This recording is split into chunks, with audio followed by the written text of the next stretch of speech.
I'm delighted and humbled to have this chance to stand before you and to speak the word that God has imparted on me. I want to thank the provost on whose altar I stand this morning, because he controls this altar. He is our faith father in this place. And I'm so humbled. When I was told that I would be speaking today, I prayed to God to give me a word. My name is Pamela Oko. I love the Lord as my personal Savior. God has walked with me. My life is a testimony of what God can do once He touches you. I will go straight to the word. Turn with me to the book of 1 Kings, chapter 19, from verse 19 to 21. Wafalme wa kwanza, sura ya 19, mstari wa 19 hadi 21. I'm reading from King James Version. And the word says, So he departed from there and found Elisha the son of Shaphat, who was plowing with 12 yoke of oxen before him, and he with the 12. And Elijah passed by him and cast his mantle upon him. And he left the oxen and ran after Elijah and said, Let me, I pray you, kiss my father and my mother, and then I will follow you. And he said to him, Go back again, for what have I done to you? And he turned back from him, and he took a yoke of oxen, and slew them, and boiled their flesh with the instrument of the oxen, and gave to the people, and they did eat. Then he arose and went to Elijah and ministered to him. Praise God. The title of my sermon this morning is No Turning Back. Elijah was an eminent prophet.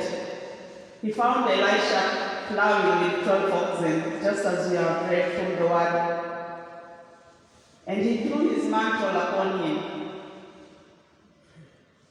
In the Good News Bible, it says he threw his cloak on him, or his gown.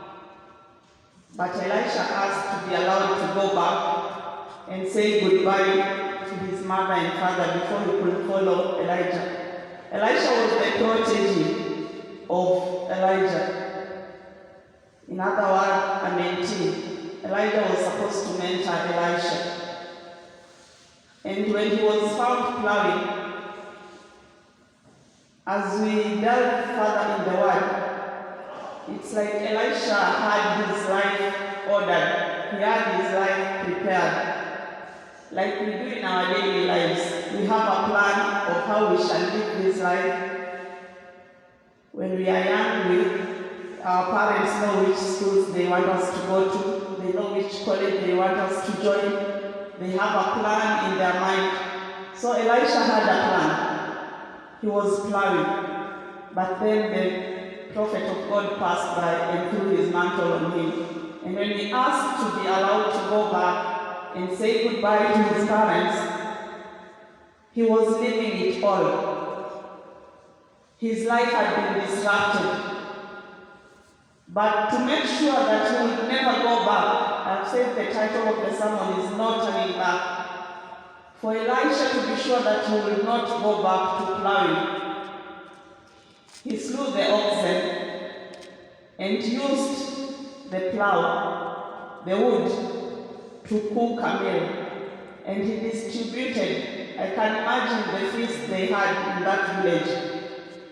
Nyama choma, oxen, all that you can think of. There was a feast. Elisha was making sure there was nothing that he was going to go back to, even if he was tempted. Because sometimes when our lives have been disrupted, we are tempted to go back to what we were familiar with, to what we have been used to. But here, Elisha the prophet, he was a good student. He made sure there was nothing he was going to go back to, because he had slaughtered the oxen that he was working with. He had dismantled the plow. He had said goodbye to his parents. That means he was closing that chapter. He was never going back. I want you to picture each one of us given a chance where God has brought you from. It could have been from a pit. Maybe you are living a miserable life, but now you have been shown better. Elisha had been shown better. Before family TV media began, sometimes back when they were just beginning, there used to be a program, Touched by an Angel. I used to watch it so much. I used to love it, because immediately someone was touched by an angel, their life would change. This is what happened to Elisha. When Elijah threw the mantle at him, he followed. He didn't know where he was going, but he trusted. It's like he was working at the farm, plowing until something better comes along. What is it that you have been doing? And then you are touched by God. Now you know better. You know better than to get into silly arguments. You know better than to be drawn back to the pit where Jesus brought you from. That when you sit down and think where God brought you from, you never want to go back. When you sit down and take stock of what God has done in your life, you never want to look that way again. I don't know how it is with you, but my life, as I said, is a testimony. Growing up, I was a very weak child, the weakest in our family, because it was one ailment after the other. First, there's a doctor who told my mom I will never grow up to be 10. Then he moved the bar. She will never reach 18. Then he moved it. She will never get to 21. And now, if I remove this headscarf, I can see some gray hair coming out. Yet I was never supposed to get to this age. But God did it for me. So whenever I am tempted to get to anything, or touch anything, or be entangled in anything that could take me back, because I believe it is God who healed me. It's by the grace of God I am here. In 2013, December 12th, after I had preached in this altar on St. Stephen's Day, I was sitting right where my grandmother is seated, and I started having pain in my chest.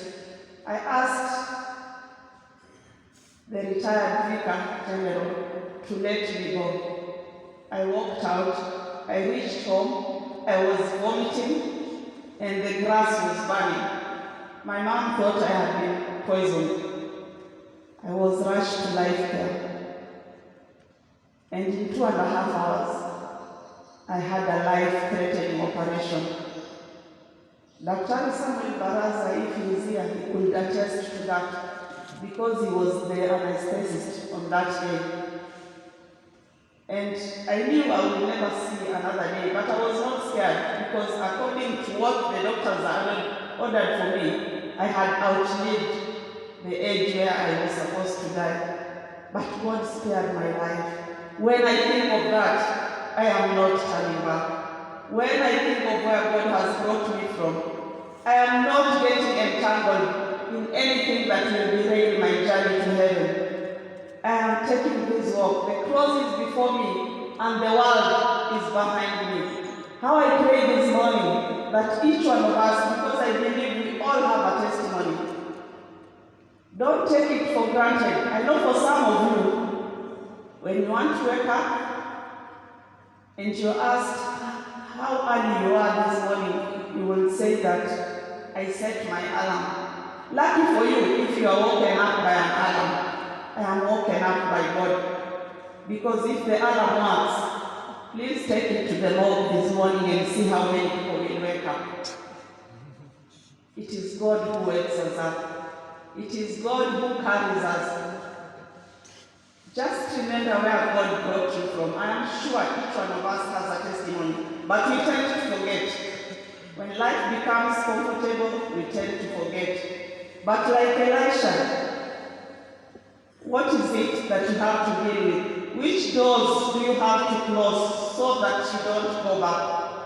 So that you don't turn back?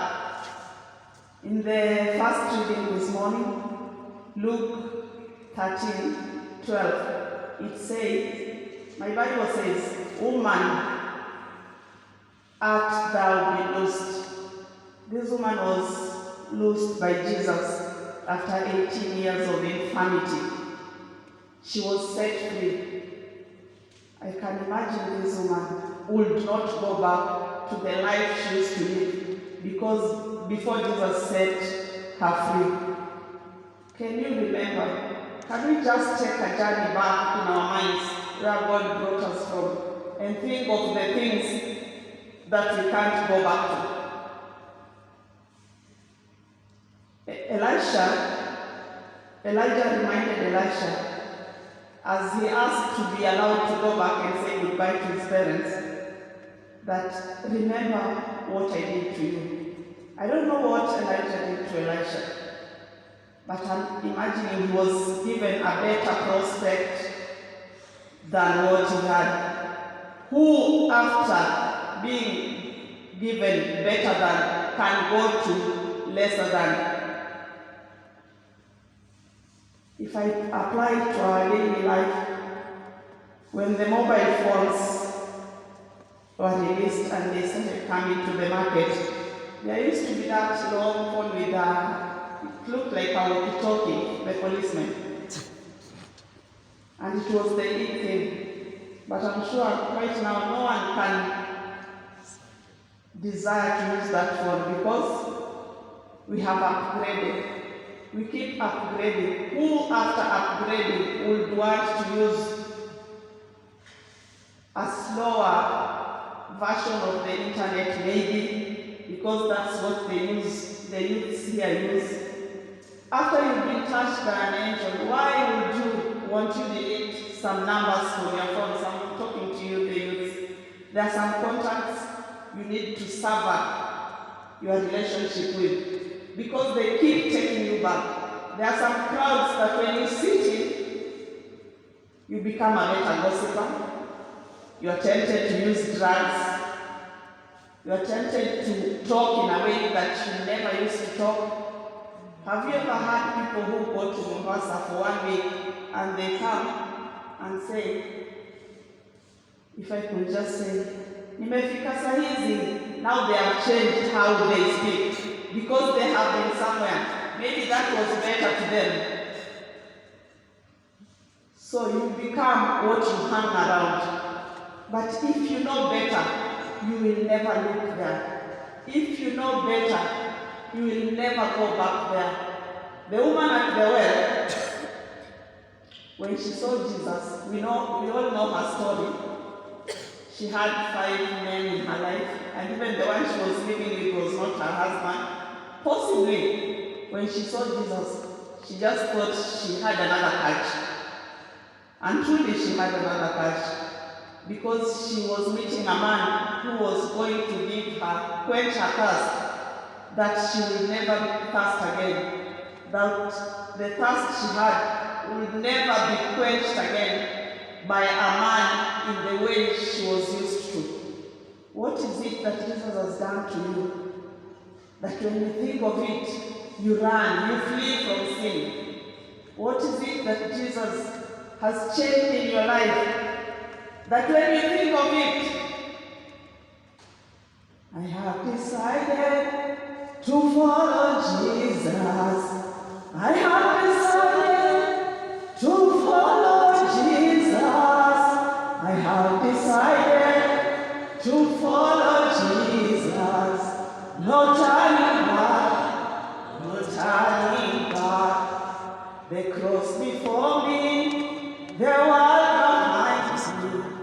The cross before me, the world behind me. The cross before me, the world behind me.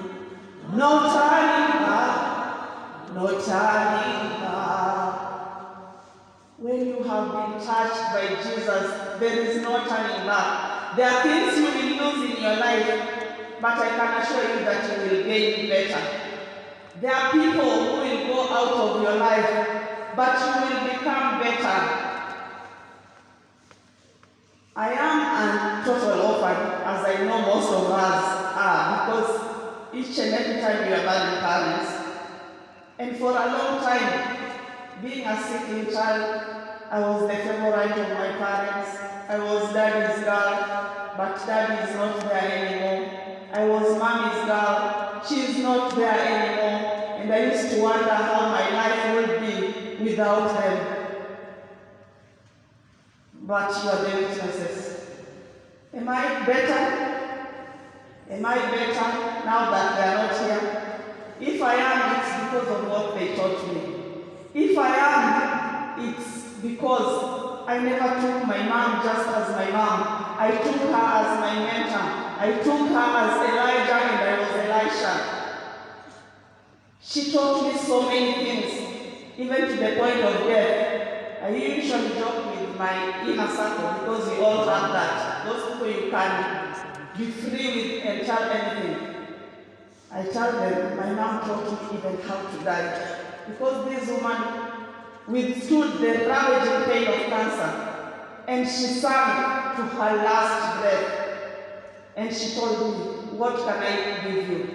I knelt before her because she was a servant of God. She was no longer my mother. She was a servant of God. I knelt before her and I told her, I hope when you get to heaven, you speak well of me before God. And she imparted. She touched my head and she blessed me.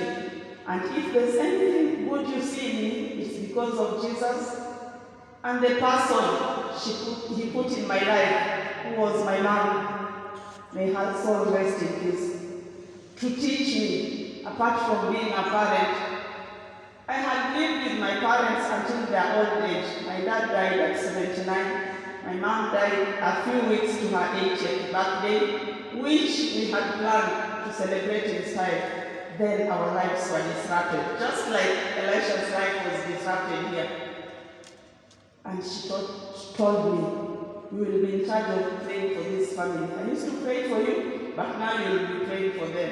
Yet I'm the youngest, but I was given that mandate. And sometimes families can rub each other the wrong way. And I have two brothers of a kind. They have taught me patience. Because I can't argue with them when I have to pray for them. I have learned until sometimes they ask. They call me manager, they call me policewoman. So sometimes they ask, what happened to you? I tell them life. I have been touched by an angel. I am not turning back. So sometimes when they rub me the wrong way, I know I have to pray harder. And I thank God because God has blessed them in my life to ensure that I never turn back. I never go back. By the grace of God, now I'm His servant. And I lead one of the best fellowships.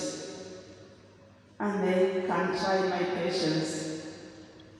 But when I look, I am tempted to go back. I think of how I am going to be sick, how I am going to be rushed again into a theater. I think of all that and I say, Nyuma nyuma darula sindingal hai nyuma, darula sindingal hai nyuma. Sirudi nyuma, I am not going back. When you try me this morning, I'll just laugh and walk away because I know better. I know better than to get into arguments. I have been touched by an angel. I am never going back. Like Elisha, I am slaughtering all the oxen that I was used to plowing with, because now I have been given a better prospect.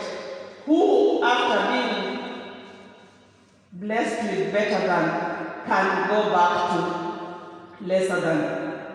In Luke 9:62, the word says that you are not fit for the kingdom if you can go back to plowing the same way you used to plow. We used to do farm work. I used to go to the farm a lot with my father. I think he started giving the rains so early. So I used to go back to the farm with him, and I would see how they were plowing. Na jembe tu ya kawaida, but now that has been replaced with tractors. Who can go back to doing farm work that will take 1 hour and do it for 5 days? Please, this morning I ask that we take a journey back in time and we remember where God has brought us from, and let us not look back. Whatever it is that you have to slaughter this morning so that you don't go back, please go and do it. Let us pray. Almighty and ever-living God, thank you for your word that has blessed me and has blessed your children. King of glory, may you remind us, may you take us back in time, may you remind us where you brought us from, so that we are never tempted to go back, so that we keep walking forward, looking at you at the cross of Jesus, who is the perfecter, the finisher of our faith. I pray this for each and every person in this congregation, that Lord, you will bless us with a stark reminder of who you are in our lives.